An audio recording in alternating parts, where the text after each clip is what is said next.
সকালে ঘুম থেকে ওঠার পর থেকে রাতে ঘুমাতে যাওয়ার আগ পর্যন্ত সারাক্ষণই শুধু রান্নার চিন্তা। তার উপর আবার নিজের পড়াশোনা মেনটেন করে পেজ ইউটিউব চালিয়ে কিভাবে যে আমার সারাটা দিন কাটে, এটাই আজকে আমি আপনাদের সাথে শেয়ার করব। এক এক দিনের সকালটা তো এক একভাবে শুরু হয়। আজকের সকালটা আমি কি দিয়ে শুরু করলাম, ঘুম থেকে উঠে আমার আজকে নাস্তার রেসিপি কী ছিল, এটাই আমি আজকে আপনাদের সাথে শেয়ার করব। ম্যাক্সিমাম দিনই সকালের নাস্তায় রুটির সাথে ডাল, ভাজি, সবজি, তরকারি যাই করি না কেন সেটা আগের দিন রাতেই রান্না করে ফেলি। কারণ সকালে ঘুম থেকে উঠে এত কিছু রান্না করা আমার জন্য খুব প্যারাদায়ক হয়ে যায়। শুধু ডিম ভাজি করলে সেটা সকাল সকাল করি। অন্য সবার ক্ষেত্রে কেমন হয় জানি না, কিন্তু আমার ক্ষেত্রে সকালে ঘুম থেকে উঠে রান্না করা কিংবা কোনো কিছু খাওয়া সেটা আমার জন্য খুবই প্যারাদায়ক মনে হয়। মানে সকালের খাবারটাই আমার খাইতে ইচ্ছে করে না ম্যাক্সিমাম দিনেই। আর যেহেতু গতকাল রাতে আমি রুটির সাথে খাওয়ার জন্য কিছুই রান্না করে রাখিনি, তাই আজকে আমার সকালে উঠে এত ঝামেলা পোহাতে হচ্ছে। আমার কাছে তো রুটি বানানো পৃথিবীর কঠিনতম কাজগুলোর মধ্যে একটা মনে হয়। বিশেষ করে যে রুটি যে গুল বানানোর যে একটা কারিগরি দক্ষতা, সেটা আমার একদমই নাই।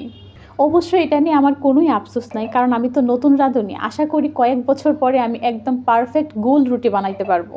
আর এখন রুটি বানাতে গেলে একদম যে গোল হয় না এমনটাও নয়, মাঝে মধ্যে গোল হয়, আবার মাঝে মধ্যে হচ্ছে মানচিত্রের মধ্যে হয়ে যায়। কোনো ব্যাপার না, আমার জামাই খেয়ে প্রশংসাই করে, কোনো বকাঝুকি করে না। সো এটা কোনো ব্যাপারই না আমার জন্য। আর আজকে যেহেতু আমি বাসায় একাই ছিলাম, তাই ভাবছি যে ঝটপট 2টা রুটি বানায় ফেলবো, কোনো ঝামেলা নেই। আর প্রত্যেক দিনই রুটি বানাতে গিয়ে আমার একটা ঝামেলা পোহাতে হয়, আমি পরিমাণ মতো পানিটা দিতে পারি না। যার কারণে রুটির গুলাটা প্রত্যেক দিনই হয়ে যায় হয়তো কম, না হয় বেশি। মানে আমার যতটুকু প্রয়োজন সেই প্রয়োজন অনুযায়ী আমি কোনো দিনই পারফেক্টভাবে বানাইতে পারি না। যাই হোক, কোনো ব্যাপার না, এটা তো আর ফেলে দেওয়ার জিনিস না, ফ্রিজে রেখে আমি কালকেও খেতে পারবো। আর রুটির সাথে খাওয়ার জন্য আমি যে রেসিপিটা করব, তার জন্য এখানে আমি ডিম আলু সিদ্ধ করে নিচ্ছি। সত্যি বলতে আমরা মেয়েরা সকালে ঘুম থেকে ওঠার পর থেকে রাতে ঘুমাতে যাওয়ার আগ পর্যন্ত সারাক্ষণই কিন্তু কিছু না কিছু কাজ করতেই থাকি। ছেলেরা যতই কাজ করুক তাদের কিন্তু একটা সাপ্তাহিক ছুটি থাকে, কিন্তু মেয়েরা যতই কাজ করুক না কেন তাদের সাপ্তাহিক ছুটি তো দূরের কথা, বাৎসরিক ছুটি পাওয়া একদম দুষ্কর।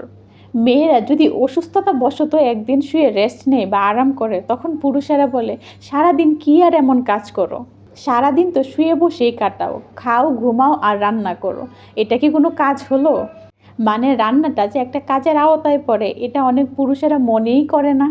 অবশ্য শুধু পুরুষদের দোষ দিয়ে কী লাভ, আমরা মেয়েরা নিজেরাই তো অন্য মেয়ে বা মহিলারা যখন কোনো কাজ করে সেই কাজটাকে আমরা কাজেই মনে করি না, কিন্তু সেই কাজটাই যখন আমরা নিজেরা করি তখন সেটাকে কাজ বলে মনে হয়। যাই হোক, চুলায় আমি ডাল ধুয়ে বসিয়ে দিলাম আর তার সাথে দিয়ে দিলাম সব রকমের মশলাপাতি। মশলাপাতি দেওয়ার পর নাড়াচাড়া করে ঢাকনা দিয়ে ঢেকে আমি কিছুক্ষণ রান্না করব, আর এই ফাঁকে আমি বাকি কাজগুলো করে ফেলবো। এখানে ডিম আলু সিদ্ধ হয়ে গেছে, এখন ডিম আলুর খোসা ছাড়ানোর পালা। কেন জানি না, ছোটোবেলা থেকে এই ডিম আলুর খোসা ছাড়ানোর কাজটা করতে আমার বেশ ভালোই লাগে। ছোটোবেলা মা অন্য কোনো কাজ করতে দিক আর না দিক, আলু আর ডিম সিদ্ধ করলেই মা আমাকে ডাক দিত এই ডিম আর আলুর খোসা ছড়ানোর জন্য। আর আমিও খুব খুশি খুশি মনে এই কাজটা করতাম, খুব আনন্দ নিয়ে। আর এখানে আমি শসা কেটে নিলাম। আর শসা কিন্তু খুবই উপকারী ও স্বাস্থ্যকর একটা সবজি। এটা শরীরকে হাইড্রেট ও ওজন কমাতে খুবই সাহায্য করে। এছাড়াও শসা খাদ্য হজম করতে এবং ত্বকের জন্য খুবই উপকারী। আর এখানে সিদ্ধ করা আলুটা আমি হালকা ম্যাশ করে নেব। আর আলুটা এতটাই গরম ছিল যে আমি ভালো করে ভাঙতেও পারছিলাম না। ডালটাও কিন্তু প্রায় হয়ে গেছে, আর এই ডালের মধ্যেই ম্যাশ করা আলুটা আমি দিয়ে দিব। আর এই আলুটা ডালের মধ্যে দেওয়ার পরে হঠাৎ করে আমার মনে পড়ে গেল, ও মা, ফ্রিজে তো একটু মাংসের ঝোল ছিল, এটাও এটার সাথে আমি দিয়ে দিই, এতে খাবারটা আরও মুখরোচক হবে। সব কিছু একসাথে দিয়ে আরও কিছুক্ষণ নাড়াচাড়া করতে হবে, আর এটার মধ্যে আরেকটু পেঁয়াজ রসুনের বাগার দিতে হবে, এতে কিন্তু খাবারটার সুন্দর একটা স্মেল বের হবে। এটার মধ্যে আমি 2-3টা আস্ত কাঁচামরিচ ভেঙে দিয়ে দিলাম। আর যে কোনো জিনিস হয়ে যাওয়ার আগ মুহূর্তে যখন কাঁচামরিচটা দেওয়া হয় তখন কিন্তু একটা ভালো স্মেল বের হয়। যে জিনিসটা দেখতে সুন্দর হয় বা কালারফুল হয় সেটা খেতেও কিন্তু একটা আত্মতৃপ্তি পাওয়া যায়। কথায় আছে না, আগে দর্শনদারি তারপর গুণ বিচারি। এই জন্য আমি তাওয়ায় পেঁয়াজ রসুন কুচি করে কেটে নিয়েছি, আর সাথে দিয়ে দিলাম আস্ত 5 ফোড়ন। আর এই সবগুলো একসাথে দিয়ে আরও কিছুক্ষণ নাড়াচাড়া করব, তবেই হয়ে যাবে এই মজাদার ডাল আলুর রেসিপিটা। সকালের নাস্তায় রুটির সাথে এই রেসিপিটা একবার খেলে বারবার খেতে ইচ্ছে করবে। আমার কিন্তু খেতে বেশ ভালোই লেগেছে।